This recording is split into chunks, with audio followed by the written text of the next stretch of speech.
Desde el Centro de Conferencias en la Manzana del Templo en Salt Lake City, esta es la sesión del domingo por la mañana de la Conferencia General Anual número 189 de la Iglesia de Jesucristo de los Santos de los Últimos Días, con discursantes seleccionados de entre las autoridades y oficiales generales de la Iglesia. La música para esta sesión está a cargo del Coro del Tabernáculo de la Manzana del Templo. Esta transmisión es un servicio público de Bonneville Distribution. Se prohíbe cualquier reproducción, grabación, transcripción o uso de otra índole de este programa sin el debido consentimiento por escrito. El presidente Dallin H. Oaks, primer consejero de la primera presidencia de la Iglesia, dirigirá esta sesión.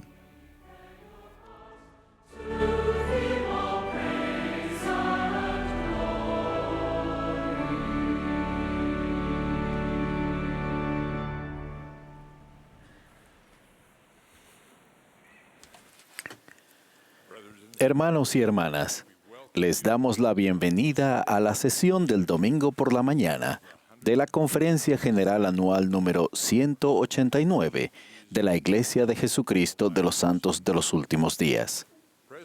El presidente Russell M. Nelson, quien preside la conferencia, ha pedido que dirija esta sesión. Extendemos nuestro saludo y bendiciones a aquellos que estén participando de esta reunión en todo el mundo, mediante radio, televisión, internet o transmisión satelital. Reconocemos a las autoridades generales y a los oficiales generales de la Iglesia que están aquí esta mañana. La música de esta sesión estará a cargo del Coro del Tabernáculo de la Manzana del Templo, bajo la dirección de Mac Wilbert, con Andrew Unsworth y Brian Mathias al órgano. El coro comenzó esta reunión cantando «Cantemos loor a Él», y ahora cantará «Qué firmes cimientos». La primera oración la ofrecerá el elder Bradley D. Foster de los 70, después de la cual el coro cantará «Siento el amor de mi Salvador».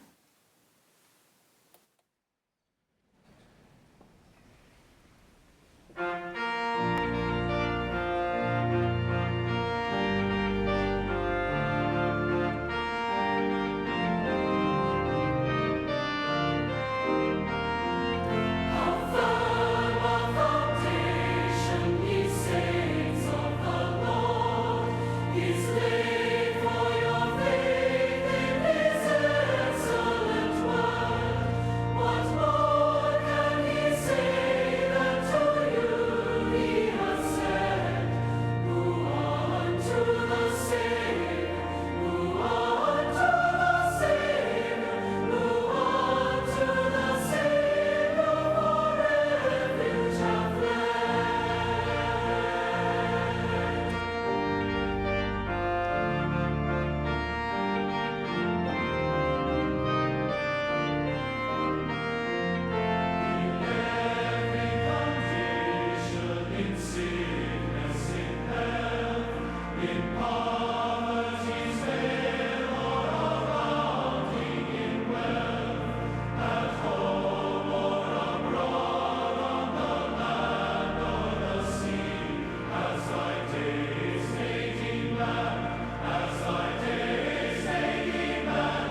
nuestro amado Padre Celestial. En este domingo de mañana, nosotros expresamos nuestra gratitud en oración. Cuán agradecidos estamos, Padre, por el plan de felicidad para tus hijos, sin importar dónde estén o dónde vivan en la tierra, y por la oportunidad de cada uno de nosotros que tenemos de poder reunirnos y ayudar a nuestros hermanos y hermanas de regresar a nuestro hogar celestial. Te amamos y estamos agradecidos por los profetas vivientes y cómo nos han ayudado ellos a poder ver el plan claramente. Padre, bendice a aquellos que han preparado mensajes para nosotros el día de hoy a través de la música y las palabras. Y ayúdanos, Padre, a poder sentir a través del poder del Espíritu aquellas cosas que necesitamos recibir el día de hoy a través de la revelación personal. Pedimos que el Espíritu Santo escriba estas cosas en nuestros corazones para recordarlas siempre. Por estas cosas pedimos en el sagrado nombre de Él, que hace todo lo posible, y en nuestro Salvador y Redentor, Jesucristo. Amén.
Ahora tendremos el privilegio de escuchar al elder Dale G. Redlund, del Quórum de los 12 Apóstoles. A él le seguirá la hermana Sharon L. Eubank, primera consejera de la Presidencia General de la Sociedad de Socorro. Luego, el elder Quentin L. Cook, del Quórum de los 12 Apóstoles, nos hablará.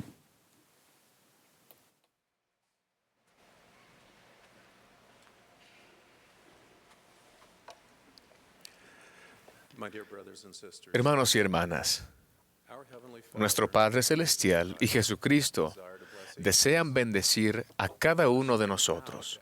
La cuestión de cómo acceder y obtener dichas bendiciones ha sido tema de debate y análisis teológicos durante siglos. Algunos sostienen que las bendiciones se ganan por completo. Las recibimos solo por medio de nuestras obras. Otros argumentan que Dios ya ha escogido a quién bendecirá y cómo, y que esas decisiones son inmutables. Ambas posturas son básicamente erróneas. Las bendiciones del cielo no se ganan acumulando frenéticamente fichas de buenas obras, ni esperando impotentes para ver si ganamos la lotería de bendiciones. No, la verdad tiene mucho más matices, pero más apropiada para la relación entre un amoroso Padre Celestial y sus herederos en potencia, nosotros. La verdad restaurada revela que las bendiciones nunca se ganan, pero las acciones de nuestra parte, tanto las iniciales como las continuas, inspiradas por la fe, son esenciales. Al considerar cómo recibimos bendiciones de Dios, comparemos las bendiciones celestiales a un enorme montón de leña. Imaginen en el centro un pequeño montículo de yesca cubierto por una capa de astillas de madera. Después hay palos, luego pequeños troncos y finalmente troncos grandes. Ese montón de leña contiene una inmensa cantidad de combustible capaz de producir luz y calor durante días. Imaginen junto a la leña un solo fósforo, del tipo de las que tienen punta de cerillo. Para que se libere la energía de la pila de leña, es necesario encender el fósforo y prender la leña más delgada, la cual arderá rápidamente y hará que se enciendan los troncos más grandes. Una vez que comienza la reacción de combustión, continúa hasta que se quema toda la leña o hasta que el fuego quede desprovisto de oxígeno. Encender el fósforo y prender la leña delgada son pequeñas acciones que permiten que se libere la energía en potencia de la leña. Nada sucede hasta que se enciende el fósforo, independientemente del tamaño del montón de la leña. Si se enciende el cerillo pero no se acerca a la leña delgada, la cantidad de luz y calor liberada es minúscula y la energía de combustión de la leña permanece sin ser liberada. Si en algún momento no hay oxígeno, la reacción de combustión se detiene.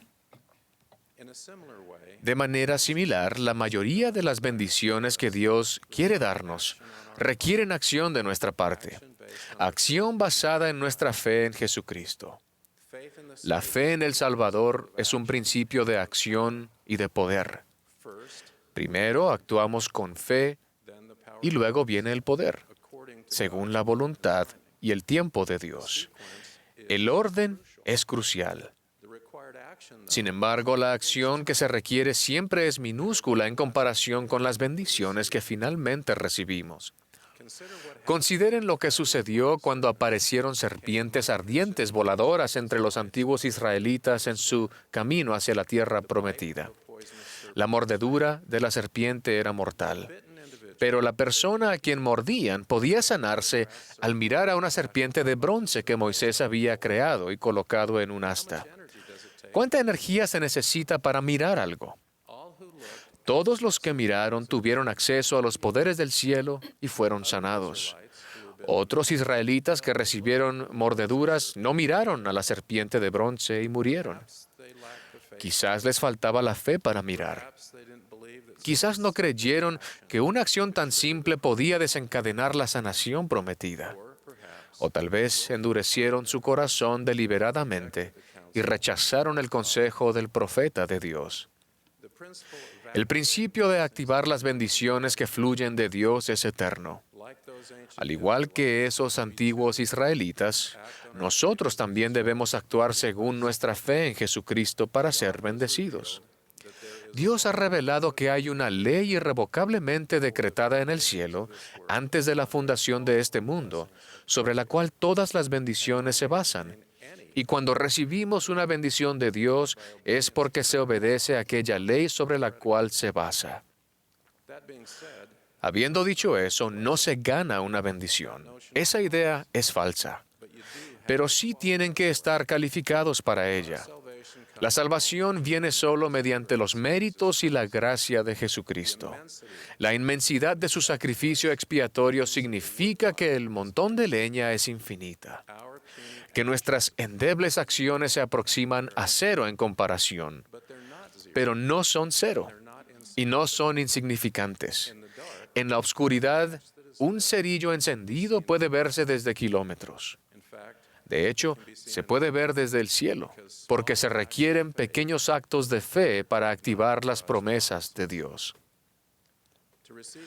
Para recibir una bendición deseada de Dios, actúen con fe, encendiendo el fósforo metafórico del cual depende la bendición.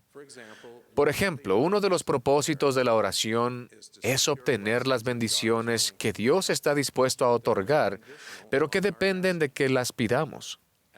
Alma clamó por misericordia y sus dolores desaparecieron. Dejó de estar atormentado por el recuerdo de sus pecados. Su gozo superó su dolor. Todo porque clamó con fe en Jesucristo. La energía de activación que se requiere de nosotros es tener suficiente fe en Cristo como para pedir sinceramente a Dios en oración y aceptar su voluntad y su tiempo.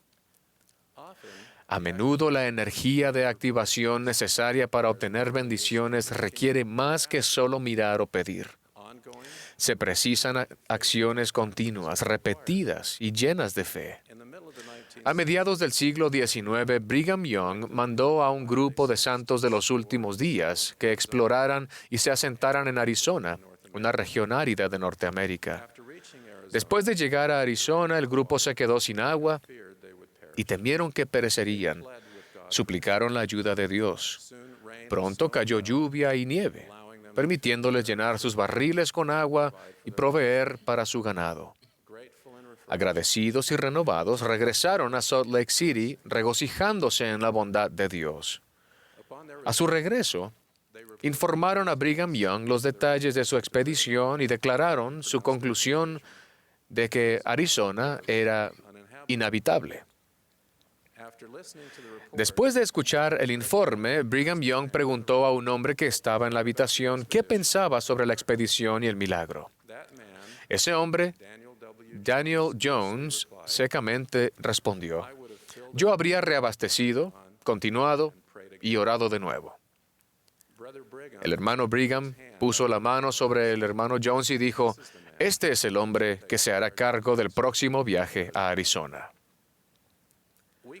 Todos podemos recordar momentos en los que hemos avanzado y orado de nuevo, y como resultado se obtuvieron bendiciones. La experiencia de Michael y Marianne Holmes ilustra estos principios. Michael y yo servimos juntos como 70s de área. Siempre me llenaba de entusiasmo cuando le pedían a él que orara en nuestras reuniones, porque su profunda espiritualidad era evidente. Él sabía cómo hablar con Dios. Me encantaba escucharlo orar. Sin embargo, al principio de su matrimonio, Michael y Marianne no oraban ni asistían a la iglesia. Estaban ocupados con 3 niños y una próspera empresa de construcción. Michael no se consideraba un hombre religioso. Una noche, su obispo fue a la casa de ellos y los animó a que comenzaran a orar. Cuando el obispo se fue, Michael y Marianne decidieron que tratarían de orar. Antes de acostarse, se arrodillaron al costado de la cama y con nerviosismo Michael comenzó. Después de algunas palabras entrecortadas, Michael se detuvo abruptamente y dijo: "Marianne, no puedo hacerlo". Cuando se puso de pie y comenzó a alejarse, Marianne lo agarró de la mano, hizo que volviera a arrodillarse y dijo: "Mike, tú puedes hacerlo. Inténtalo otra vez. Con ese estímulo, Michael terminó una breve oración. Los Holmes empezaron a orar con regularidad y aceptaron la invitación de un vecino de asistir a la iglesia. Cuando entraron a la capilla y escucharon el primer himno, el Espíritu les susurró: «Esto es verdad». Más tarde, sin ser visto y sin que se le pidiera, Michael ayudó a sacar basura del centro de reuniones. Al hacerlo, sintió una clara impresión: «Esta es mi casa». Michael y Marianne aceptaron llamamientos de la iglesia y sirvieron en su barrio y estaca. Se sellaron el uno al otro y a sus 3 hijos. Tuvieron más hijos, llegando a un total de 12. Los Holmes prestaron servicio como presidente de misión y compañera 2 veces. La primera oración torpe fue una acción pequeña, pero llena de fe, que desencadenó las bendiciones del cielo. Los Holmes alimentaron las llamas de la fe al asistir a la iglesia y prestar servicio. Su dedicado discipulado a lo largo de los años ha producido una rugiente hoguera que inspira hasta el día de hoy. Sin embargo, el fuego debe recibir un suministro constante de oxígeno para que la leña finalmente libere todo su potencial. Como lo demostraron Michael y Marianne Holmes, la fe en Cristo requiere acciones continuas para mantener la llama viva. Las pequeñas acciones avivan nuestra capacidad de caminar por la senda de los convenios y conducen a las bendiciones más grandes que Dios brinda. Pero el oxígeno solo fluye si, figuradamente, seguimos moviendo los pies. A veces, necesitamos hacer un arco y una flecha antes de que llegue la revelación de a dónde debemos buscar alimentos. A veces, debemos fabricar herramientas antes de recibir las revelaciones sobre cómo construir un barco. A veces, bajo la dirección del profeta del Señor, debemos cocinar un pequeño pan con el poco aceite y harina que tenemos para recibir una vasija de aceite y una tinaja de harina interminables. Y a veces debemos quedarnos tranquilos y saber que Dios es Dios y confiar en su tiempo. Cuando reciban alguna bendición de Dios, pueden inferir que han cumplido con una ley eterna que gobierna la recepción de esa bendición. Pero recuerden que la ley irrevocablemente decretada no es sensible al tiempo, lo que significa que las bendiciones se reciben según el tiempo de Dios. Incluso los profetas antiguos en busca de su patria celestial, en la fe murieron, sin haber recibido las cosas prometidas, sino mirándolas de lejos, creyéndolas y aceptándolas. Si aún no se ha recibido una bendición deseada de Dios, no deben obsesionarse preguntándose qué más deben hacer. En vez de eso, sigan el consejo de José Smith de hacer con buen ánimo cuanta cosa esté a su alcance y entonces permanecer tranquilos con la más completa seguridad para ver que se revele su brazo. Algunas bendiciones están reservadas para más adelante, incluso para los más valientes de los hijos de Dios.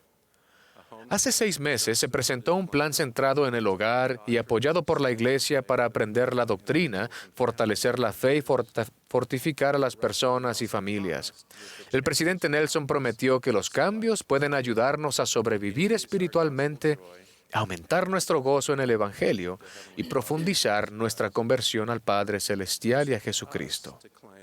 Pero depende de nosotros que recibamos esas bendiciones. Todos somos responsables de abrir y estudiar Ven, Sígueme para uso individual y familiar, junto con las Escrituras y otros materiales. Debemos analizarlos con nuestra familia y amigos y organizar nuestro día de reposo para encender un fuego metafórico. O podemos dejar los recursos amontonados en nuestro hogar con la energía en potencia sepultada en su interior. Los invito a activar fielmente el poder celestial para recibir bendiciones específicas de Dios. Ejerzan la fe para encender el cerillo y prender el fuego.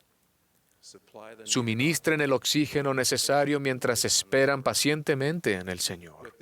Con estas invitaciones, ruego que el Espíritu Santo los guíe y dirija, para que ustedes, como el hombre fiel que se describe en Proverbios, tengan muchas bendiciones. Testifico que nuestro Padre Celestial y su Hijo amado Jesucristo viven, se preocupan por nuestro bienestar y se deleitan en bendecirnos. En el nombre de Jesucristo. Amén.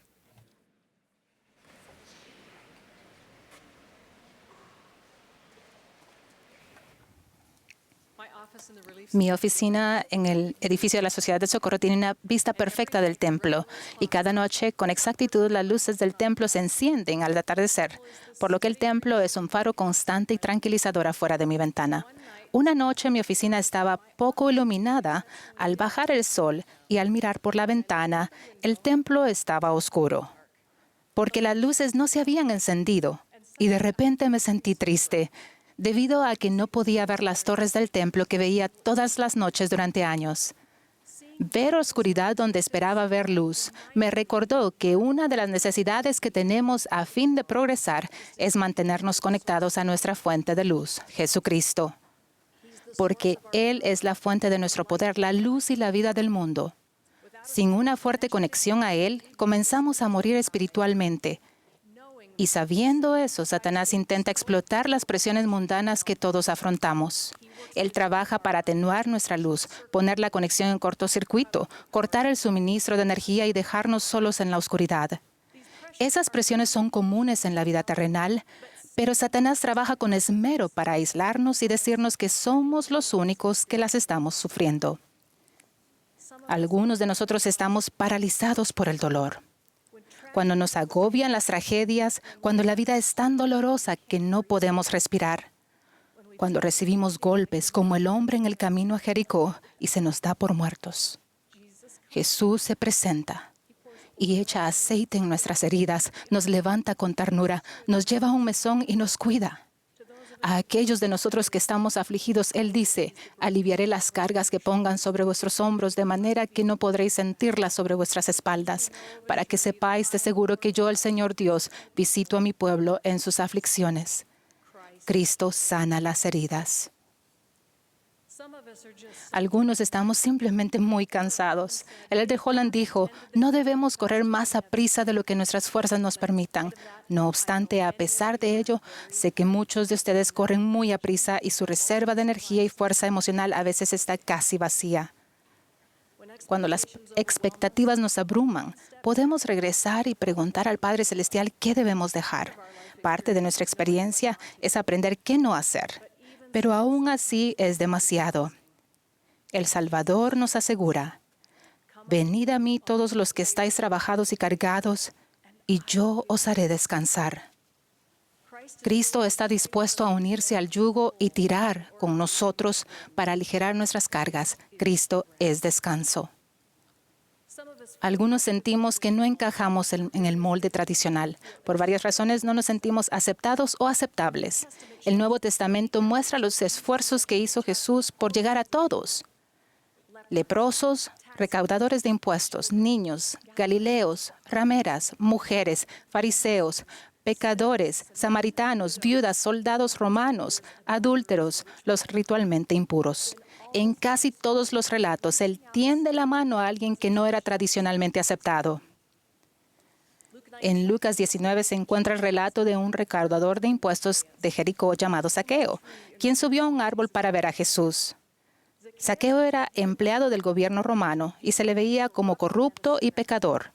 Jesús lo vio en el árbol y lo llamó diciendo: Zaqueo, date prisa, desciende, porque hoy es necesario que me aloje en tu casa. Y cuando Jesús vio la bondad del corazón de Zaqueo y las cosas que hacía por los demás, aceptó su ofrenda diciendo: hoy ha venido la salvación a esta casa, por cuanto él también es hijo de Abraham. Cristo les dijo con ternura a los nefitas: he mandado que ninguno de vosotros se alejara. Pedro tuvo esa poderosa epifanía en Hechos 10 cuando declaró: Dios me ha mostrado que a ninguna persona llame común o inmunda. Un requisito de los discípulos cristianos y de los santos de los últimos días es demostrar amor los unos a los otros. Jesús nos extiende la misma clase de invitación que dio a Zaqueo. He aquí, yo estoy a la puerta y llamo. Si tú oyes mi voz y abres la puerta, entraré y cenaré contigo, y tú conmigo. Cristo nos ve en nuestro árbol. Algunos estamos perturbados con preguntas. Hace unos años me sentía agobiada e irritada por preguntas a las que no podía encontrar respuestas. Un sábado tuve un sueño en el que podía ver una pérgola y entendí que debía ir y pararme allí. Tenía 5 arcos que la rodeaban, pero las ventanas eran de piedra. Me quejé sin querer entrar porque el lugar era claustrofóbico. Y se me ocurrió la idea de que el hermano de Jared pacientemente había fundido rocas hasta transformarlas en cristal transparente. El cristal es roca que ha sufrido un cambio de estado. Cuando el Señor tocó las piedras del hermano de Jared, brillaron con luz en los oscuros barcos. De repente sentí el deseo de estar en ese lugar, más que en cualquier otro. Era el lugar preciso, el único donde podría en realidad ver. Las preguntas no desaparecieron, pero al despertarme la pregunta era, ¿cómo vas a aumentar tu fe, así como lo hizo el hermano de Jared, para que tus piedras se conviertan en luz? Nuestros cerebros mortales están hechos para buscar comprensión y significado en paquetitos. No conozco todas las razones por las que el velo sobre la vida terrenal es tan grueso, porque no es la etapa de nuestro progreso eterno en la que tenemos todas las respuestas, sino que en la que adquirimos la certeza o a veces la esperanza de la evidencia de las cosas que no se ven. La certeza llega de maneras que no siempre son fáciles de analizar, pero hay luz en nuestra oscuridad. Jesús dijo, yo soy la luz y la vida y la verdad del mundo. Para quienes buscan la verdad, al principio puede parecer ser la absurda claustrofobia por las ventanas de piedra.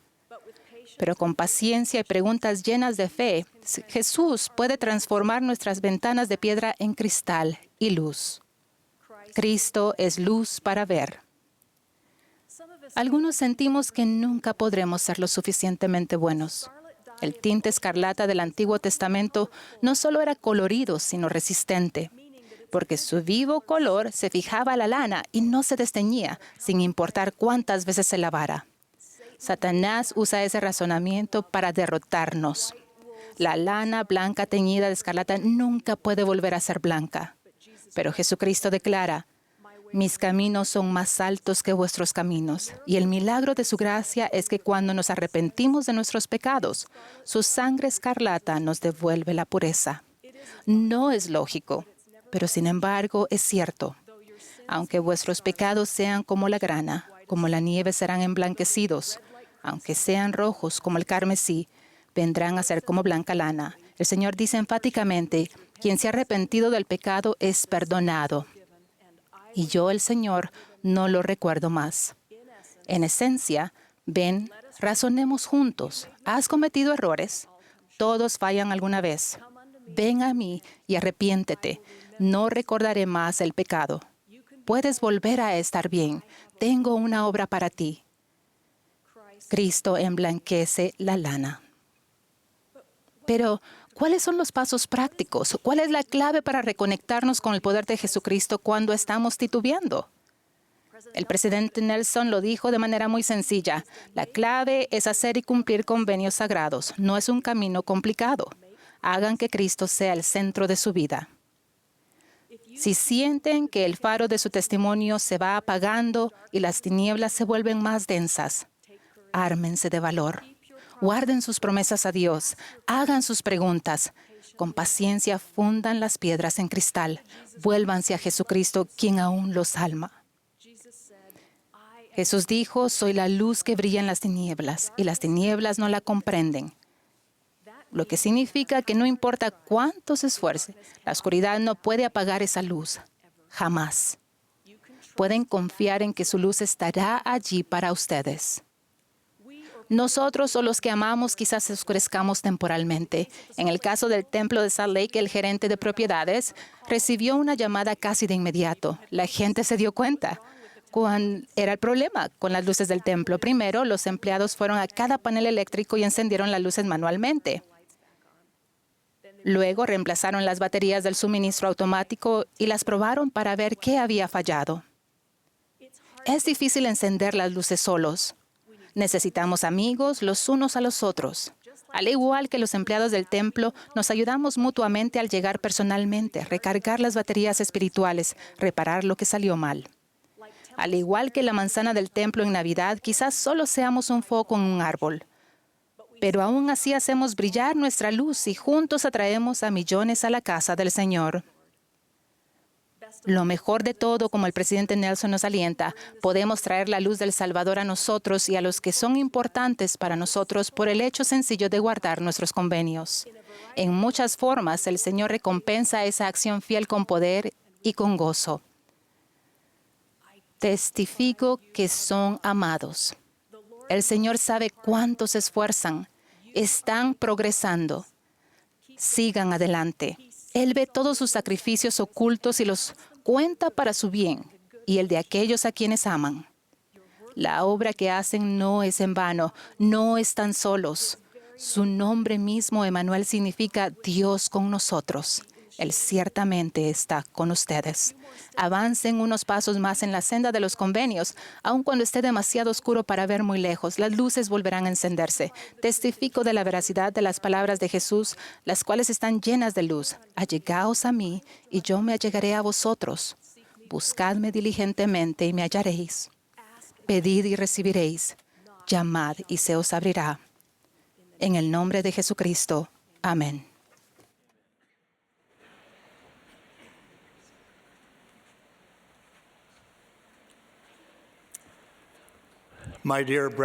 Mis queridos hermanos y hermanas, esta es una época única y trascendental en la historia. Tenemos la bendición de vivir en la última dispensación antes de la segunda venida del Salvador. Al comienzo de esta dispensación, en 1829, el año anterior a la organización formal de la Iglesia, se recibió una apreciada revelación que declara que una obra maravillosa estaba a punto de aparecer. Esa revelación estableció que aquellos que desean servir a Dios cualifican para tal servicio si tienen fe, esperanza, caridad y amor, con la mira puesta únicamente en la gloria de Dios. La caridad, que es el amor puro de Cristo, abarca el amor eterno que Dios tiene por todos sus hijos. Esta mañana, mi propósito es hacer hincapié en el papel esencial de esa clase de amor en la obra misional, en la obra del templo y de historia familiar, y en la observancia religiosa de la familia centrada en el hogar y apoyada por la Iglesia. El amor por el Salvador y el amor por nuestros semejantes son el atributo y la motivación principales para ministrar y los propósitos espirituales que nuestro amado profeta, el presidente Russell M. Nelson, nos pidió que asumiéramos en los ajustes que se anunciaron en el año 2018. A temprana edad se me manifestó la relación que existe entre la obra misional y el amor. Cuando tenía 11 años, recibí una bendición patriarcal de un patriarca que también era mi abuelo. Esa bendición decía en parte: «Te bendigo con gran amor por tus semejantes, porque serás llamado a llevar el Evangelio al mundo para ganar almas para Cristo». Incluso a esa temprana edad, comprendí que compartir el Evangelio se basaba en gran amor por todos los hijos de nuestro Padre Celestial. Como autoridades generales asignadas a trabajar en predicar mi Evangelio hace 15 años, llegamos a la conclusión de que el atributo del amor era esencial para la obra misional en nuestros días, como siempre lo ha sido. El capítulo 6 sobre los atributos semejantes a los de Cristo, que incluye la caridad y el amor, ha sido, de manera constante, el capítulo más popular entre los misioneros. Como emisarios del Salvador, la mayoría de los misioneros siente esa clase de amor y al sentirlo, sus esfuerzos son bendecidos. Cuando los miembros obtengan una visión de esa clase de amor que es esencial para ayudar al Señor en su objetivo, la obra del Señor se cumplirá. Tuve el privilegio de tener una pequeña participación en un maravilloso ejemplo de esa clase de amor. Cuando era presidente de área de las Islas del Pacífico, recibí una llamada del presidente R. Wayne Shute. De joven, él sirvió una misión en Samoa. Posteriormente, regresó a Samoa como presidente de misión. Cuando él me llamó, era presidente del templo de Apia, Samoa. Uno de sus misioneros, cuando era presidente de misión, era el elder O. Vincent Alec, quien actualmente es el presidente del área Pacífico. El presidente Shute sentía gran amor y respeto por Vince y por toda la familia Alec. Casi todos en la familia eran miembros de la iglesia, pero el padre de Vince, Otto Alec, el patriarca de la familia, de ascendencia alemana y samoana, no era miembro. El presidente Shute sabía que yo asistiría a una conferencia de estaca y otras reuniones en Samoa Americana, y me preguntó si consideraría hospedarme en la residencia de Otto para compartir el evangelio con él. Mi esposa Mary y yo nos hospedamos en la hermosa casa de Otto y también junto con su esposa Dorothy. Durante el desayuno compartí un mensaje del evangelio e invité a Otto a reunirse con los misioneros. Fue amable pero firme al rechazar mi invitación. Dijo que estaba complacido de que muchos miembros de su familia fueran santos de los últimos días, pero indicó de manera contundente que algunos de los antepasados de su madre samoana habían sido ministros cristianos en los días antiguos de Samoa y que sentía gran lealtad a su fe cristiana tradicional. Sin embargo, al partir, lo hicimos como buenos amigos.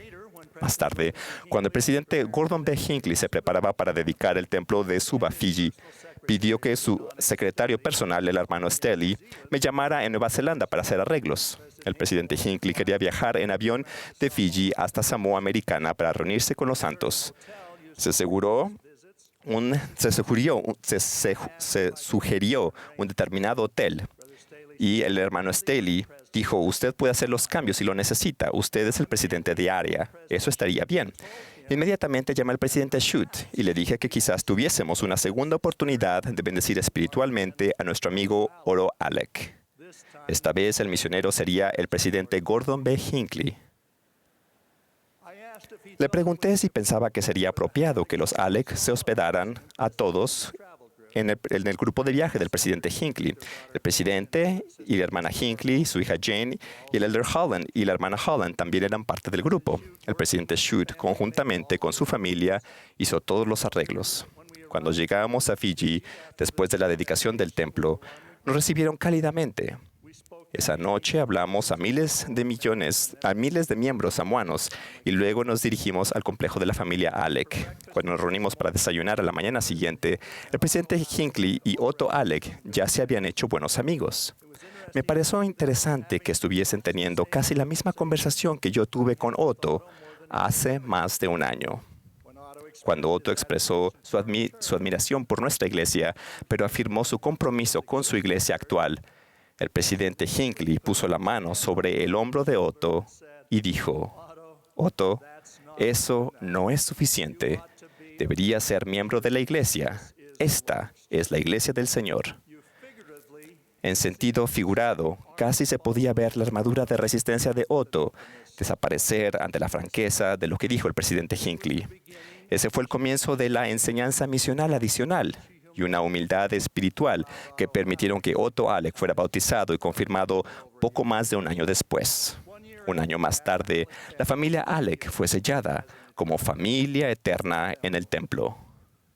Lo que me conmovió el corazón a lo largo de esa increíble experiencia fue el gran amor de administración que mostró el presidente Wayne Shute por su ex misionero, el elder Vince Alec, y su deseo de ver a toda la familia Alec unida como familia eterna. Cuando se trata de acoger a Israel, debemos alinear nuestro corazón con esa clase de amor y pasar de los sentimientos de simple responsabilidad o culpa a los sentimientos de amor y participación en la divina labor colaborativa de compartir el mensaje, el ministerio y la misión del Salvador con el mundo. Como miembros, podemos demostrar nuestro amor por El Salvador y nuestros hermanos y hermanas de todo el mundo al hacer simples invitaciones. El nuevo horario dominical de reuniones representa una oportunidad excepcional para que los miembros, amorosa y exitosamente, inviten a sus amigos y colegas a que vengan, vean y sientan lo que hacemos en la iglesia.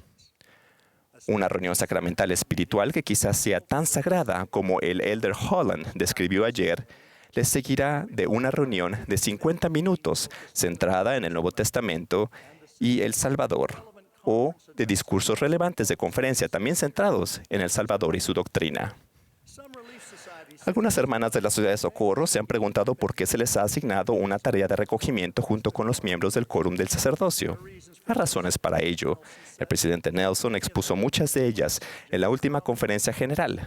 Él concluyó, simplemente no podemos recoger a Israel sin ustedes. En nuestros días, tenemos la bendición de que aproximadamente el 30% de nuestros misioneros de tiempo completo sean hermanas. Eso proporciona la necesidad y un incentivo adicional para que las hermanas de la Sociedad de Socorro compartan el Evangelio. Lo que se necesita es un compromiso amoroso, compasivo y espiritual por parte de cada uno de nosotros, hombres, mujeres, jóvenes y niños, de compartir el Evangelio de Jesucristo. Al mostrar el amor, bondad, humildad, muchos aceptarán nuestra invitación. Quienes elijan no aceptar nuestra invitación seguirán siendo nuestros amigos. El amor también está en el centro de nuestro esfuerzo del templo y de historia familiar a recoger a Israel del otro lado del velo.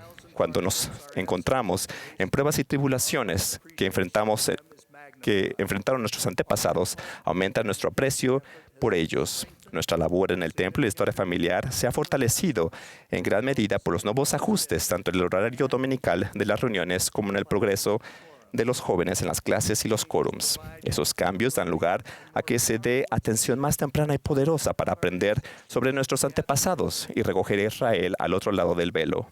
La obra del templo, así como la obra familiar, ha mejorado mucho. El Internet es una herramienta poderosa. El hogar es ahora nuestro principal centro de historia familiar.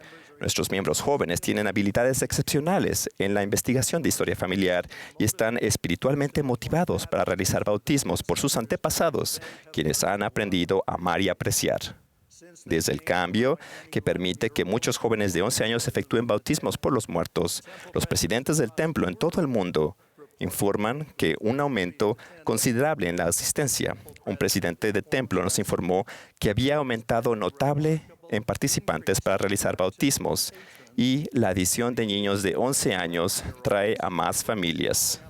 Incluso a su tierna edad, parecen percibir la reverencia y el propósito por la ordenanza que están realizando. Es algo digno de verse. Sé que nuestros líderes de la primaria y de los hombres jóvenes están haciendo y continuarán haciendo las obras familiares y en el templo será de suma importancia. Las hermanas de la Sociedad de Socorro y los hermanos del sacerdocio pueden ayudar amorosamente a cumplir esa responsabilidad de templo de forma individualmente y también al ayudar e inspirar a los niños y jóvenes a recoger a Israel del otro lado del velo. Esto es particularmente importante en el hogar y en el día de reposo. Les prometo que el efectuar amorosamente las ordenanzas por los antepasados fortalecerá y protegerá a nuestros jóvenes y familias en un mundo que se está volviendo cada vez más inicuo. También testifico personalmente que el presidente Russell M. Nelson ha recibido revelaciones profundamente importantes relacionadas con los templos y la obra del templo. El nuevo énfasis en el estudio y vivir el Evangelio centrados en el hogar y los recursos que proporciona la Iglesia son una gran oportunidad para preparar amorosamente a las familias eternas y a las personas para comparecer ante Dios y vivir con Él. Cuando un hombre y una mujer son sellados en el templo, entran en el santo orden del matrimonio en el nuevo y sempiterno convenio, un orden del sacerdocio. Juntos obtienen y reciben las bendiciones del sacerdocio y el poder para dirigir los asuntos de su familia. Las mujeres y los hombres tienen funciones únicas, como se describe en la familia, una proclamación para el mundo, pero sus mayordomías son iguales en valor e importancia. Tienen igual poder para recibir revelación para su familia. Cuando trabajan conjuntamente en amor y justicia, sus decisiones tienen la bendición del cielo. Aquellos que procuran conocer la voluntad del Señor para sí mismos y para su familia deben procurar la rectitud, la mansedumbre, la bondad y el amor.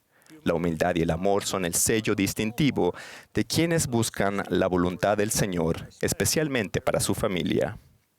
El perfeccionarnos a nosotros mismos, el hacer acreedores de bendiciones de los convenios y prepararnos para comparecer ante Dios son responsabilidades personales. Debemos ser autosuficientes y estar anhelosamente consagrados a hacer de nuestro hogar un refugio contra las tormentas que nos rodean y un santuario de fe. Los padres tienen la responsabilidad de enseñar amorosamente a sus hijos. Los hogares llenos de amor son un gozo, una delicia y literalmente un cielo en la tierra. El himno favorito de mi madre era Cuando hay amor. Siempre que lo oía en casa, cuando hay amor, se conmovía visualmente. De niños éramos conscientes de que vivíamos en esa clase de hogar. Fue una de las mayores prioridades de ella. Además de una atmósfera amorosa en el hogar, el presidente Nelson nos ha centrado en limitar el uso de medios que interrumpan nuestros propósitos más importantes. Un ajuste que beneficiará a casi cualquier familia es el hacer del Internet, las redes sociales y la televisión un siervo, en lugar de una distracción o peor, un amo. La guerra por las almas de todos, pero particularmente de los niños, se librará a menudo en el hogar. Como padres, debemos asegurarnos de que el contenido de los medios sea sano, apropiado para la edad y coherente con la atmósfera amorosa que intentamos crear. La enseñanza en nuestros hogares debe ser clara y convincente, pero también espiritual, alegre y llena de amor. Prometo que al centrarnos en nuestro amor por el Salvador y su expiación, al hacer de Él el centro de nuestros esfuerzos para recoger a Israel a ambos lados del velo, para ministrar a los demás y prepararnos individualmente para comparecer ante Dios, la influencia del adversario disminuirá, y el gozo, el deleite y la paz del Evangelio magnificarán nuestros hogares con amor semejante al de Cristo. Testifico de esas promesas doctrinales y doy testimonio seguro de Jesucristo y de su sacrificio expiatorio en beneficio nuestro. En el nombre de Jesucristo. Amén.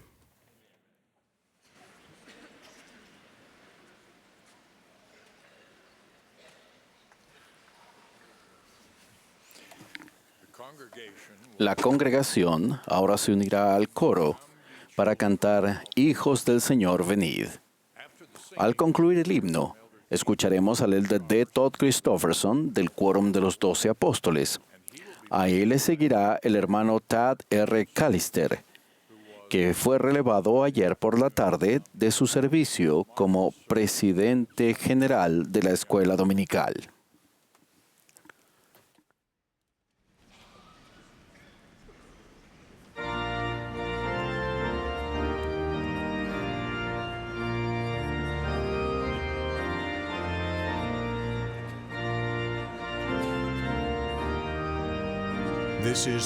Esta es la Conferencia General Anual número 189 de la Iglesia de Jesucristo de los Santos de los Últimos Días.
En 2 semanas celebraremos la Pascua de Resurrección.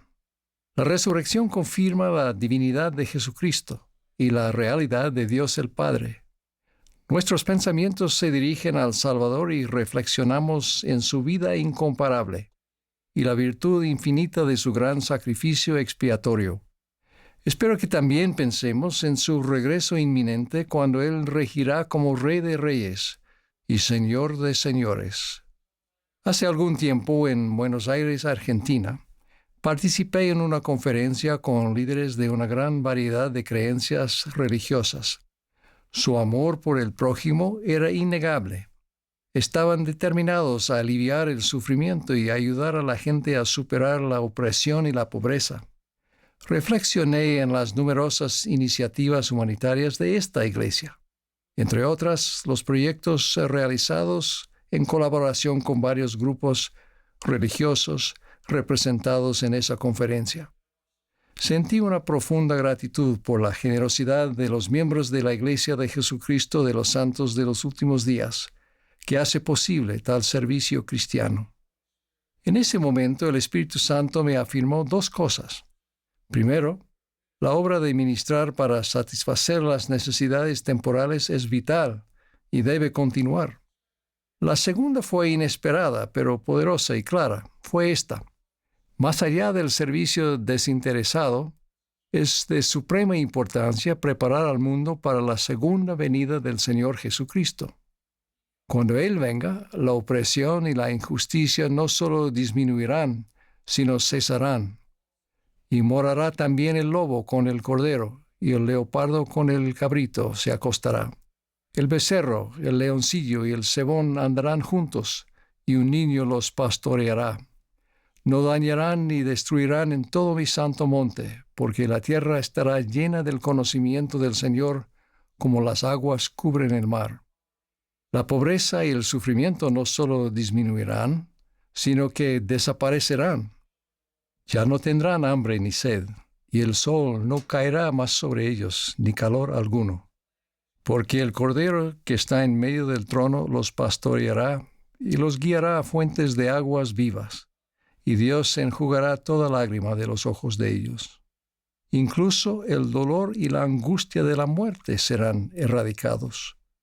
En ese día el niño no morirá sino hasta que sea viejo, y su vida será como la edad de un árbol. Y cuando muera, no dormirá, es decir, en la tierra, mas será transformado en un abrir y cerrar de ojos, y será arrebatado, y su reposo será glorioso. De modo que, sí, hagamos todo lo posible por aliviar el sufrimiento y la tristeza ahora, y dediquémonos más diligentemente a los preparativos necesarios para el día en que el dolor y la maldad terminen por completo, cuando Cristo reinará personalmente sobre la tierra, y la tierra será renovada y recibirá su gloria paradisíaca. Será un día de redención y de juicio. El obispo anglicano de Durham, el Dr. N.T. Wright, ha descrito acertadamente el significado de la expiación, la resurrección y el juicio de Cristo en cuanto a superar la injusticia y corregir todas las cosas. Él dijo: Dios ha fijado un día en el que hará que el mundo sea juzgado justamente por un hombre que Él ha designado, y de ello ha dado la certeza a todos al levantar a ese hombre de entre los muertos. Los hechos sobre Jesús de Nazaret, y especialmente sobre su resurrección de entre los muertos, son la base de la certeza de que el mundo no es una casualidad, no es en definitiva un caos, de que cuando hacemos justicia en el presente no estamos desperdiciando nuestro tiempo y esfuerzo, tratando de afianzar un edificio que finalmente se derrumbará, o de arreglar un auto que en realidad dejará de funcionar. Cuando Dios levantó a Jesús de entre los muertos, ese fue el evento microcósmico en el que, en resumidas cuentas, el máximo acto macrocósmico de juicio estaba contenido, la semilla de la esperanza máxima. Dios declaró de la manera más poderosa que se puede imaginar que Jesús de Nazaret realmente era el Mesías. En la ironía más grande de la historia, Jesús mismo se sometió a un juicio cruel e injusto, llegando al lugar que simbolizaba y reunía todas las innumerables crueldades e injusticias de la historia, para soportar ese caos, esa oscuridad, esa crueldad, esa injusticia en Él mismo y para extinguir su poder. Mientras estuve en Buenos Aires en la conferencia que mencioné antes, el Espíritu me manifestó claramente que la Iglesia de Jesucristo de los Santos de los Últimos Días tiene el poder y la comisión singulares de realizar los preparativos necesarios para la segunda venida del Señor. De hecho, fue restaurada para ese propósito. ¿Pueden encontrar en alguna otra parte un pueblo que acepte la era actual como la profetizada dispensación del cumplimiento de los tiempos, en la que Dios se ha propuesto reunir todas las cosas en Cristo?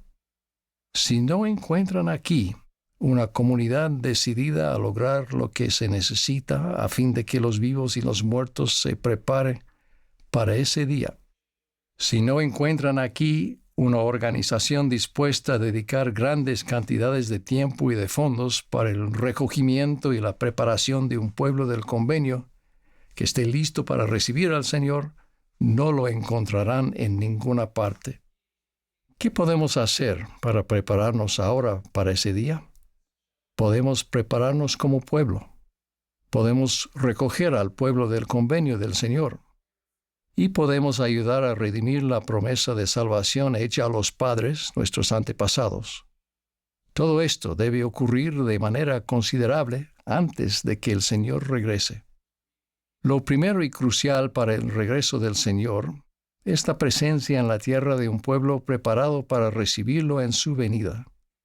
Él ha declarado que aquellos que permanezcan sobre la tierra en ese día, desde el menor hasta el mayor, serán llenos del conocimiento del Señor, y verán ojo a ojo, y alzarán sus voces, y al unísono cantarán este nuevo cántico, diciendo: El Señor de nuevo ha traído a Sión. El Señor ha reunido en una todas las cosas.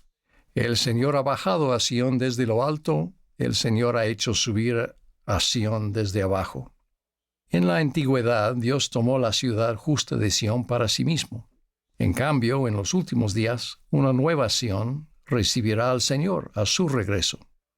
Sión es los puros de corazón, un pueblo que son uno en corazón y voluntad, que vive en rectitud, sin pobres entre ellos. El profeta José Smith dijo: Nuestro objetivo principal debe ser la edificación de Sión. Edificamos Sión en nuestros hogares, barrios, ramas y estacas, mediante la unidad, la piedad y la caridad. Al igual que en tiempos antiguos, nos reunimos a menudo para ayunar y orar, y para hablar unos con otros concerniente al bienestar de nuestras almas, y para participar del pan y del agua en memoria del Señor Jesús. Tal como explicó el presidente Russell M. Nelson en la Conferencia General de octubre pasado, el objetivo de siempre de la Iglesia es ayudar a todos los miembros a que aumenten su fe en nuestro Señor Jesucristo y en su expiación, ayudarles a hacer y guardar sus convenios con Dios, y a fortalecer y sellar a sus familias. Por ello, él hace hincapié en la importancia de los convenios del templo, santificar el día de reposo y deleitarnos a diario en el Evangelio, centrado en el hogar y apoyado por cursos de estudio integrados en la Iglesia. Queremos saber acerca del Señor y queremos conocer al Señor. Un esfuerzo fundamental de la edificación de Sión es el recogimiento del pueblo del convenio del Señor. Creemos en la congregación literal del pueblo de Israel y en la restauración de las 10 tribus. Todos los que se arrepientan, crean en Cristo y se bauticen son su pueblo del convenio. El Señor mismo profetizó que antes de su regreso sería predicado el Evangelio en todo el mundo, para recobrar a los de su pueblo que son de la casa de Israel, y entonces vendrá el fin. La profecía de Jeremías se está cumpliendo. Por tanto, he aquí vienen días, dice Jehová, en que no se dirá más, vive Jehová que hizo subir a los hijos de Israel de la tierra de Egipto, sino, vive Jehová que hizo subir a los hijos de Israel de la tierra del norte, y de todas las tierras a donde los había arrojado, porque los haré volver a su tierra, a la cual di a sus padres. El presidente Nelson ha hecho hincapié reiteradamente en que el recogimiento de Israel es lo más importante que se está llevando a cabo hoy en la tierra. Nada se le compara en magnitud, nada se le compara en importancia, nada se le compara en majestad, y si eligen hacerlo pueden formar gran parte de él. Los santos de los últimos días siempre han sido un pueblo misionero. Cientos de miles han respondido a llamamientos misionales desde el comienzo de la restauración. Decenas de miles sirven actualmente.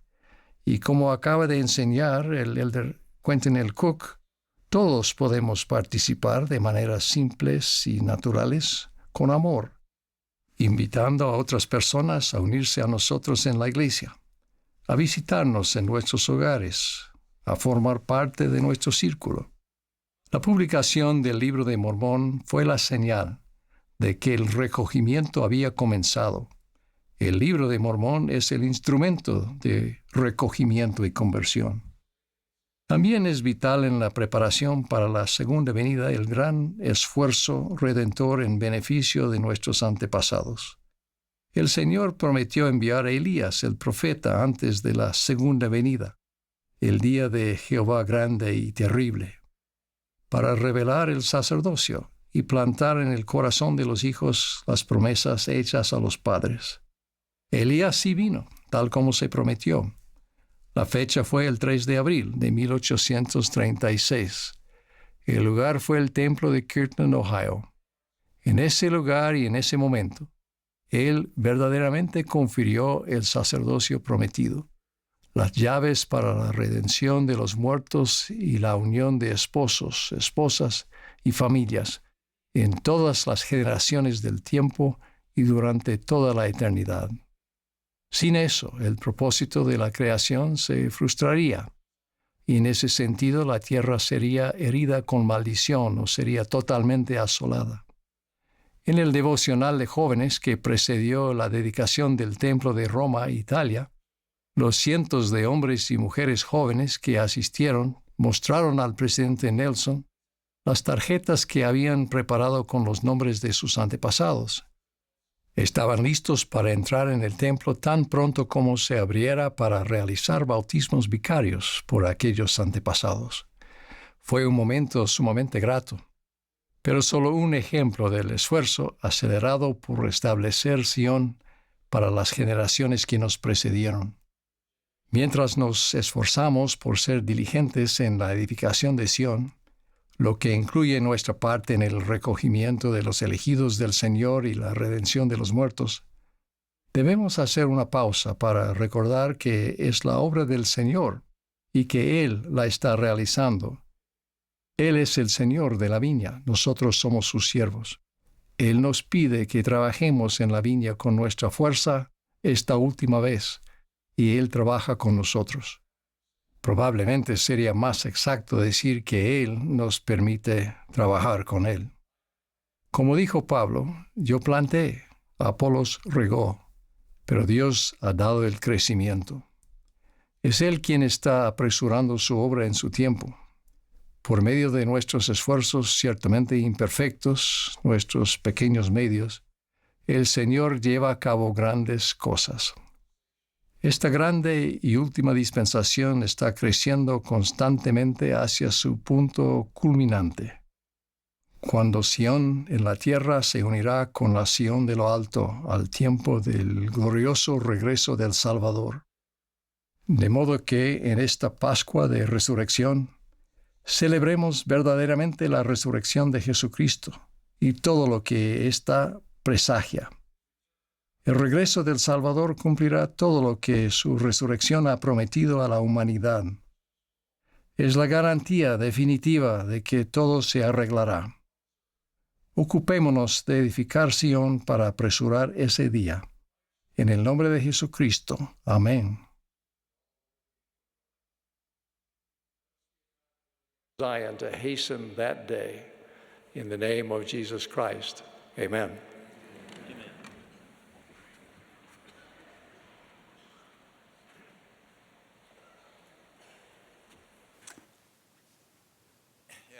En esta época del año nos regocijamos y reflexionamos en la expiación del Salvador. Es la doctrina más sublime, reveladora y apasionada que este mundo o universo hayan conocido.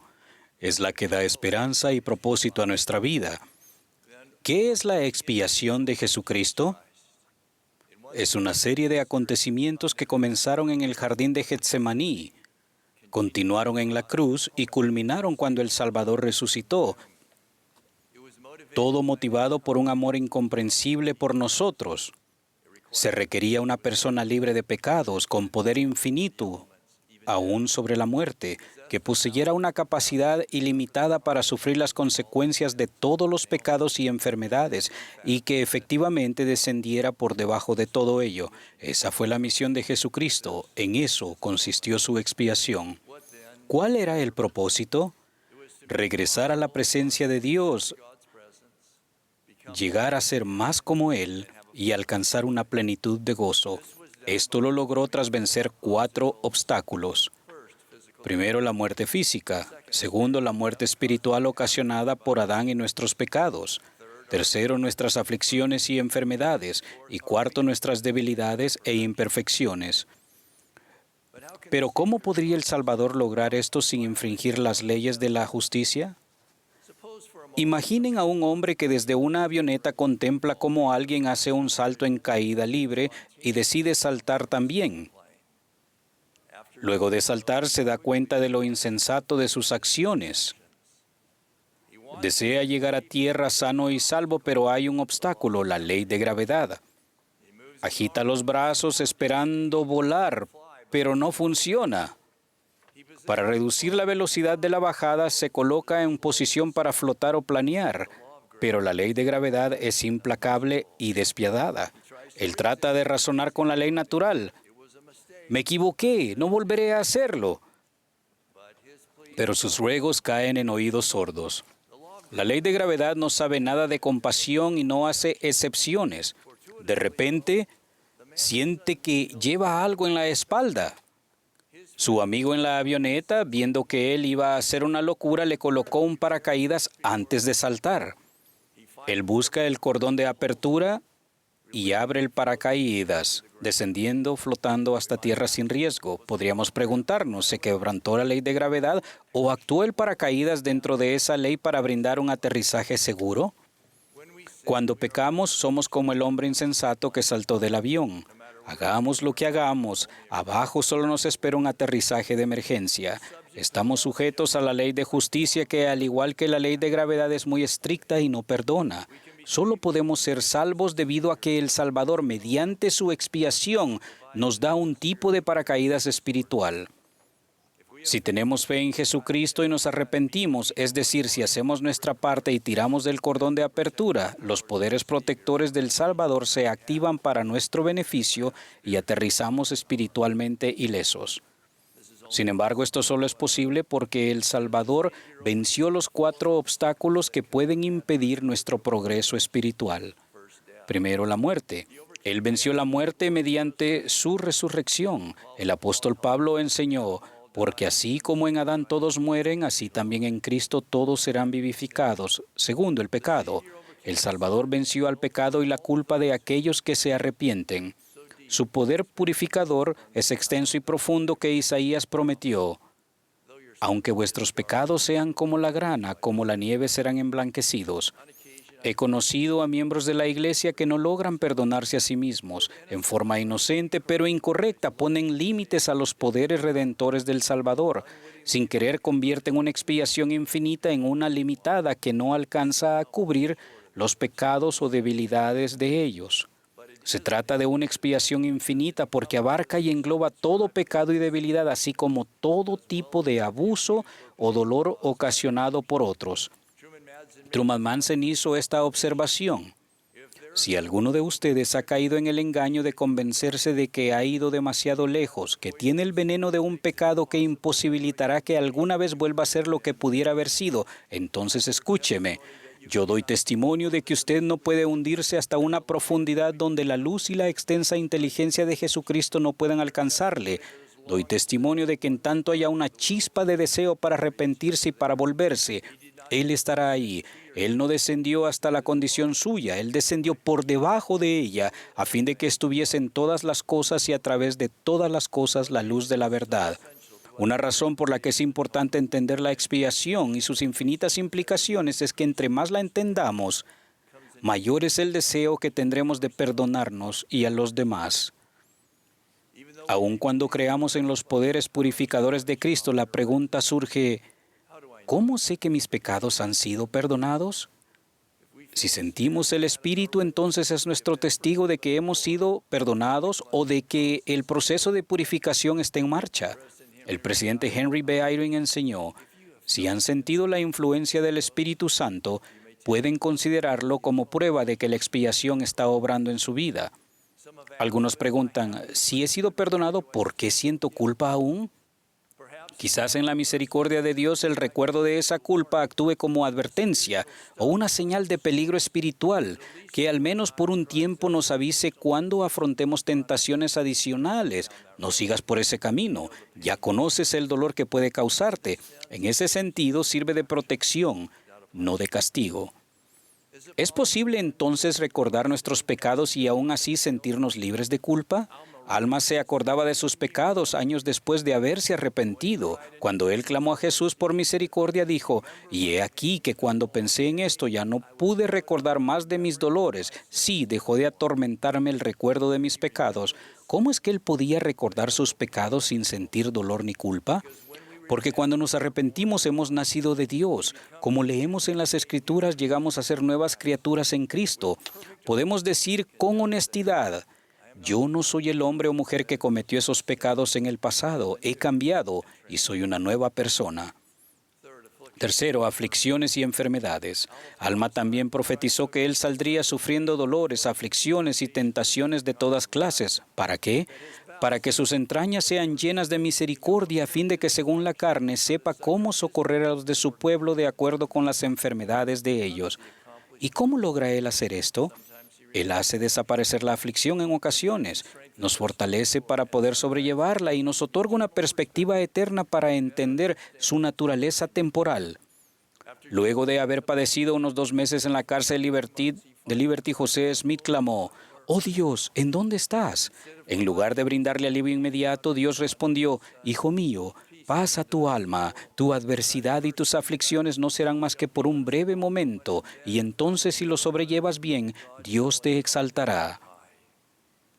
José entendió que esa experiencia no era más que un punto de un espectro eterno. Al ampliarse su visión, José escribió a los santos hallándose en prisión, «Queridos hermanos, hagamos con buen ánimo cuanta cosa esté a nuestro alcance, y entonces podremos permanecer tranquilos con la seguridad para ver la salvación de Dios. Gracias a la expiación del Salvador podemos ganar una perspectiva eterna que dé significado a las pruebas y nos brinde la esperanza de liberación. Nuestras debilidades e imperfecciones. Por causa de su expiación, el Salvador posee poderes habilitadores llamados en ocasiones gracia, que nos puede ayudar a superar nuestras debilidades e imperfecciones y nos ayuda en el proceso de llegar a ser como Él.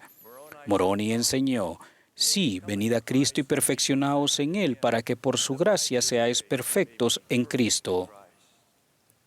Parece haber al menos 2 canales o medios por los cuales podemos valernos de estos poderes habilitadores que nos refinarán y aún perfeccionar. Primero, las ordenanzas de salvación. En las Escrituras leemos, en sus ordenanzas se manifiesta el poder de la divinidad. A veces pensamos en las ordenanzas como una lista de verificación necesarias para la exaltación, pero en verdad cada una da acceso a un poder divino que nos ayuda a llegar a ser más como Cristo. Por ejemplo, cuando nos bautizamos y recibimos el don del Espíritu Santo, somos limpiados y llegamos a ser más santos como Dios. Además, mediante el Espíritu Santo, nuestra mente se ilumina y el corazón se ablanda, así que pensamos y nos sentimos como Él. Cuando somos sellados como matrimonio, heredamos el derecho a tronos, reinados, principados y potestades como dones de Dios. Un segundo canal para acceder a los poderes habilitadores son los dones del Espíritu. Debido a la expiación de Cristo, podemos recibir el don del Espíritu Santo con sus dones espirituales correspondientes. Esos dones son atributos de la divinidad. Por tanto, y cada vez que adquirimos un don del Espíritu, llegamos a ser más como Dios. Sin duda, esa es la razón por la cual en las Escrituras se nos insta a procurar esos dones.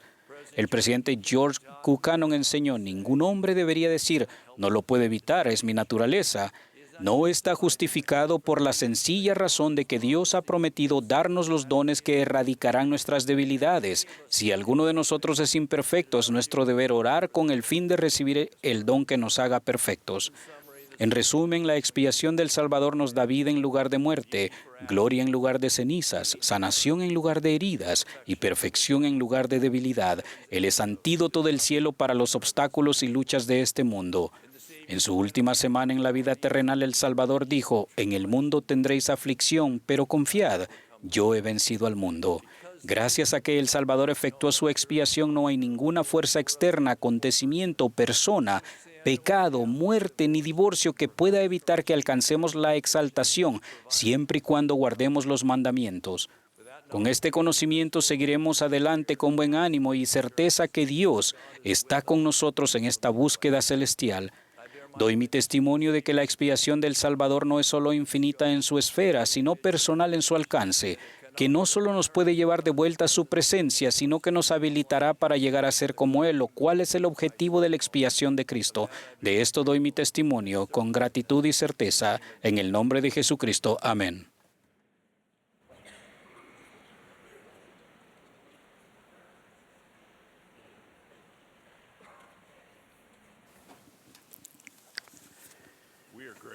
Agradecemos los hermosos mensajes que hemos escuchado y al coro del tabernáculo de la manzana del templo por la música inspiradora que nos ha proporcionado esta mañana. El coro ahora cantará: «Oh tú, roca de nuestra salvación». El último discursante de esta sesión será nuestro amado profeta, el presidente Russell M. Nelson. Luego de sus palabras, el coro concluirá esta reunión cantando «Venid a mí». La última oración la ofrecerá la hermana Jean B. Bingham, presidenta general de la Sociedad de Socorro.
Mis amados hermanos y hermanas, mi esposa Wendy y yo nos regocijamos por estar con ustedes esta mañana de día de reposo. Es mucho lo que ha ocurrido desde nuestra última conferencia general. Se han dedicado nuevos templos en Concepción, Chile, Barranquilla, Colombia y Roma, Italia. Disfrutamos un abundante derramamiento del Espíritu en esos acontecimientos sagrados. Felicito a las muchas mujeres y hombres que hace poco leyeron el Libro de Mormón y descubrieron gozo y tesoros escondidos. Me siento inspirado por los informes de milagros recibidos. Me maravillo ante los jovencitos de 11 años que, siendo ahora diáconos, reparten la Santa Cena dignamente cada domingo. Asisten al templo junto con nuestras jovencitas de 11 años, que con entusiasmo aprenden y prestan servicio como abejitas. Tanto los jovencitos como las jovencitas están predicando verdades del Evangelio con claridad y convicción. Me regocijo junto con los niños y los jóvenes que están ayudando a enseñar el Evangelio en su hogar, a medida que se esfuerzan con sus padres por seguir el curso de estudios centrado en el hogar y apoyado por la iglesia.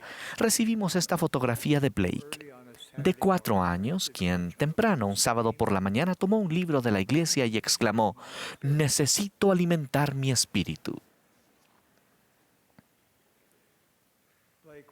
Blake, estamos encantados contigo y con otros que están escogiendo alimentar su espíritu al deleitarse en las verdades del Evangelio restaurado de Jesucristo. Y nos regocijamos por saber que muchos están recibiendo el poder de Dios en su vida al adorar y prestar servicio en el templo. Como muchos de ustedes saben, nuestra familia pasó por una emotiva separación hace 3 meses, cuando nuestra hija Wendy partió de esta vida terrenal. En los últimos días de su lucha contra el cáncer, fui bendecido con la oportunidad de tener una conversación de despedida entre padre e hija. Tomé sus manos y le dije cuánto la amaba y lo agradecido que estaba de ser su padre. Le dije: «Te casaste en el templo y honraste fielmente tus convenios. Tú y tu esposo recibieron 7 hijos en tu hogar y los criaron para que fueran devotos discípulos de Jesucristo, valientes miembros de la iglesia y ciudadanos que aportan a la sociedad. Y han escogido cónyuges de ese mismo calibre.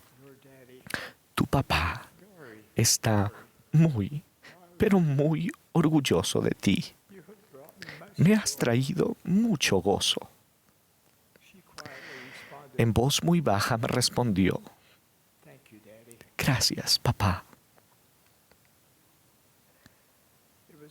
Fue un momento tierno y triste para nosotros. En sus 67 años trabajamos juntos, cantamos juntos y a menudo esquiamos juntos. Pero esa noche hablamos de lo que más importa, de convenios, ordenanzas, obediencia, fe, familia, fidelidad, amor y vida eterna. Extrañamos muchísimo a nuestra hija. Sin embargo, gracias al Evangelio restaurado de Jesucristo, no nos preocupamos por ella. A medida que continuamos honrando nuestros convenios con Dios, vivimos con la esperanza de estar con ella nuevamente. Mientras tanto, prestamos servicio al Señor aquí, y ella le presta servicio allá en el paraíso. De hecho, mi esposa y yo visitamos este año la región con ese nombre en inglés, Paradise, California.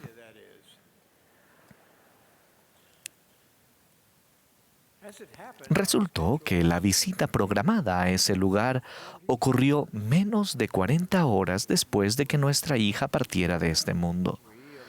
Nosotros, junto con el elder Kevin W. Pearson y su esposa June, fuimos fortalecidos por los santos de la Estaca Chico, California. Supimos de su gran fe, de la manera en que ministraron y de los milagros que ocurrieron incluso en medio de sus devastadoras pérdidas, causadas por el incendio forestal más destructivo en la historia de California. Mientras estuvimos allí, hablamos extensamente con John, un joven policía, que fue uno de los muchos y valientes primeros socorristas. Él recordó la densa oscuridad que descendió sobre Paradise el 8 de noviembre de 2018, cuando las llamas y brasas se desplazaban a toda velocidad por la ciudad, devorando propiedades y posesiones como una plaga y dejando solo montones de ceniza y escuetas chimeneas de ladrillo. Por 15 horas, John condujo a través de una oscuridad impenetrable, por la que brasas amenazadoras pasaban como jabalinas, mientras él ayudaba a una persona tras otra, a una familia tras otra, a escapar a un lugar seguro. Todo ello arriesgando su propia vida. Sin embargo, durante esa agotadora experiencia, lo que más le aterrorizaba era su agobiante pregunta: ¿dónde está mi familia? Después de largas y aterradoras horas de angustia, por fin supo que había sido evacuada a un lugar seguro. El recuerdo de la preocupación de John por su familia ha dado lugar a que hable hoy con aquellos de ustedes que al acercarse al final de su vida terrenal podrían preguntarse: ¿dónde está mi familia?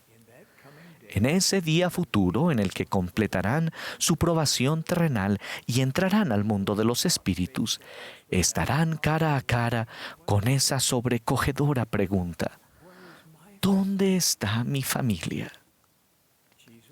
Jesucristo nos enseña el camino de regreso a nuestro hogar eterno. Él comprende el plan de progreso eterno del Padre Celestial mejor que nosotros. Después de todo, Él es la piedra clave de todo ello.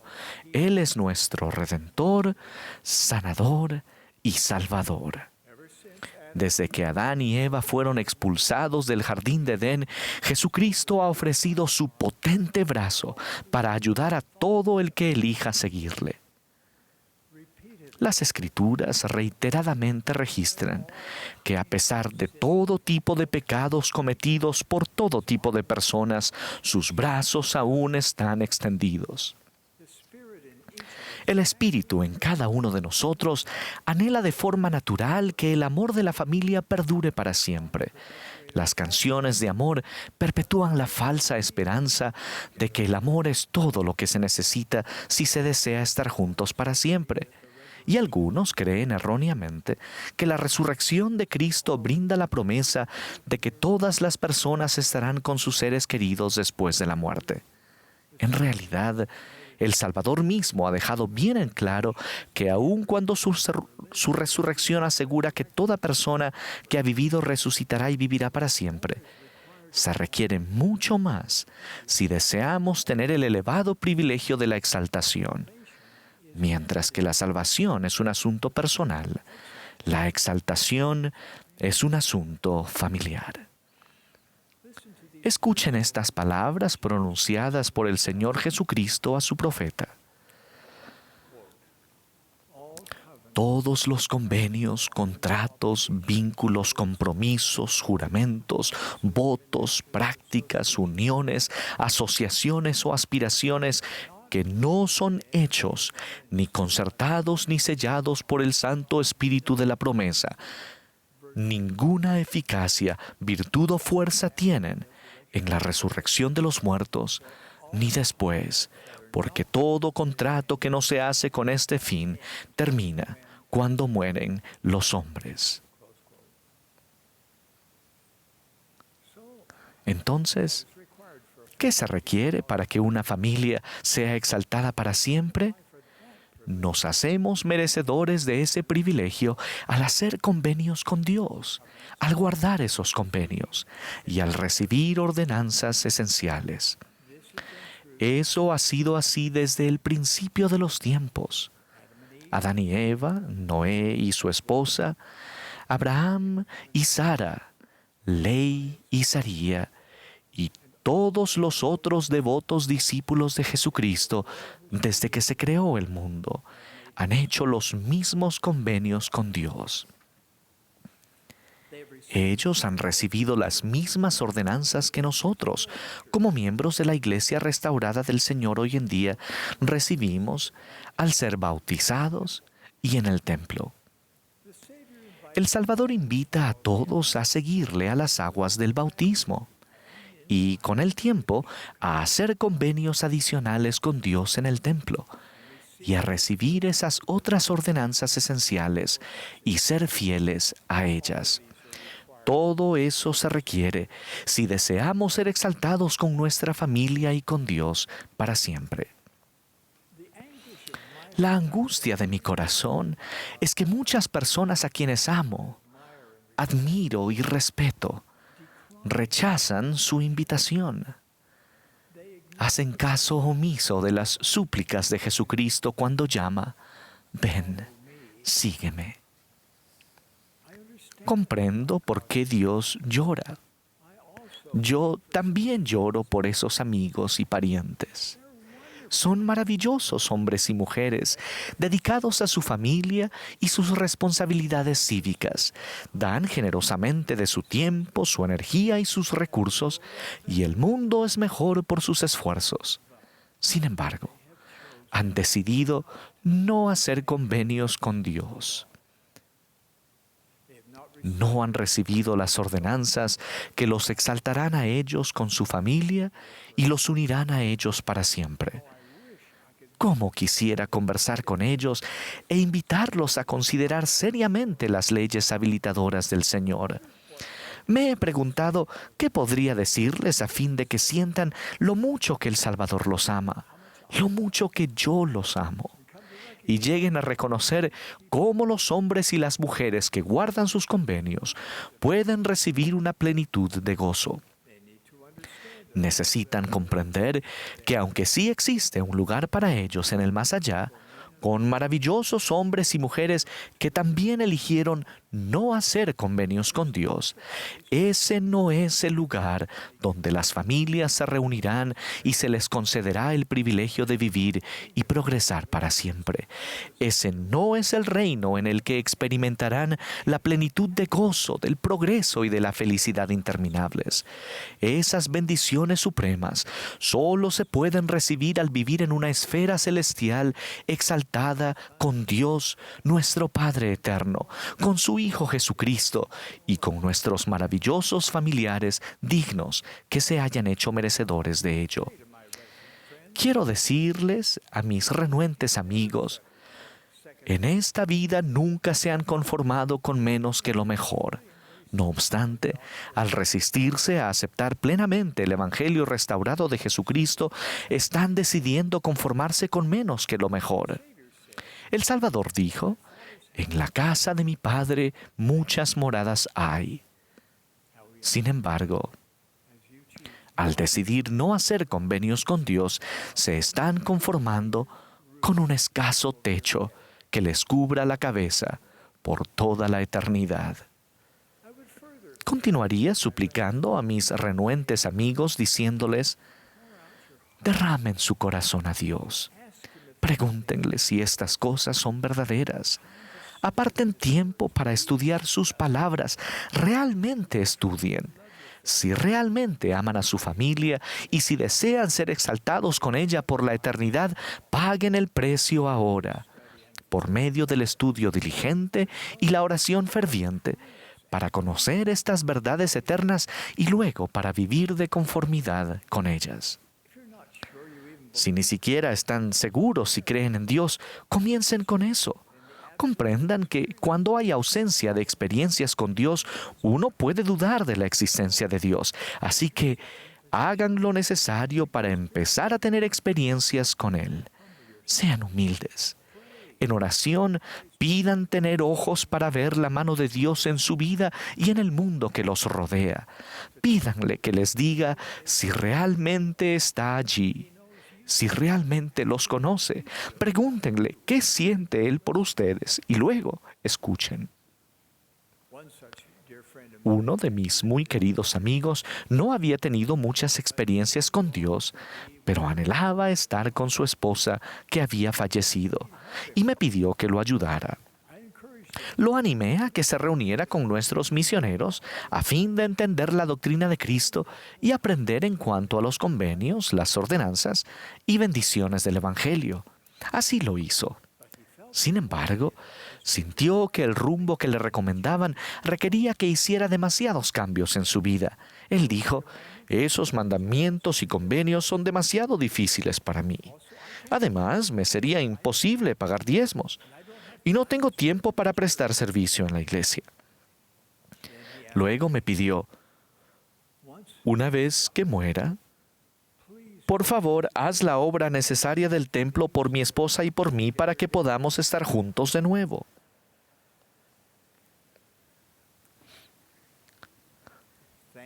Afortunadamente, yo no soy el juez de este hombre, pero cuestiono la eficacia de la obra vicaria del templo por un hombre que tuvo la oportunidad de ser bautizado en esta vida y de ser ordenado al sacerdocio y recibir las bendiciones del templo aquí en la vida terrenal, pero que tomó la decisión consciente de rechazar esa trayectoria.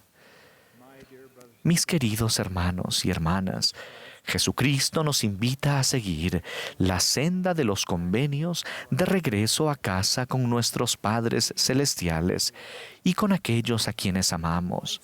Él nos invita, ven, sígueme. Ahora bien, como presidente de su iglesia, suplico a aquellos que se han distanciado de la iglesia y a quienes aún no han buscado realmente saber que la Iglesia del Salvador ha sido restaurada. Realicen el trabajo espiritual para averiguar por ustedes mismos y por favor, háganlo ahora. El tiempo se está acabando. Testifico que Dios vive. Jesús es el Cristo. Su iglesia y la plenitud de su evangelio han sido restaurados para bendecir nuestra vida con gozo, aquí y en el más allá. De ello testifico, en el nombre de Jesucristo. Amén.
Nuestro querido Padre Celestial, estamos tan agradecidos por la firme fundamento que has depuesto para el Evangelio de Jesucristo que hemos escuchado, cómo tus siervos han confirmado este día.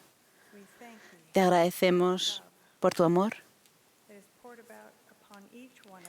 que has puesto sobre cada uno de nosotros, no importa dónde estemos ni cuál sea nuestra situación, y ofrecemos nuestros corazones a ti. Estamos agradecidos por las bendiciones del Evangelio en nuestra vida individual y te rogamos que podamos hacer lo que necesitamos hacer para recibir las bendiciones completamente. Ayúdanos para compartir nuestro amor y nuestra luz y que aquellos que están a nuestro alrededor estén preparados para la segunda venida de tu amado Hijo, nuestro Salvador Jesucristo. Te pedimos por estos favores y bendiciones y te damos las gracias por cada bendición que disfrutamos de tu mano, y esto lo hacemos en el nombre de tu Hijo Jesucristo. Amén.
Esta es la Conferencia General Anual y ha sido su transmisión número 189 de la Iglesia de Jesucristo de los Santos de los Últimos Días, con oradores seleccionados de entre las autoridades y oficiales generales de la Iglesia. La música de esta sesión estuvo a cargo del coro del Tabernáculo de la Manzana del Templo. Esta ha sido una transmisión servicio público de Bonneville Distribution. Se prohíbe cualquier reproducción, grabación, transcripción o uso de otra índole de este programa sin el debido consentimiento por escrito.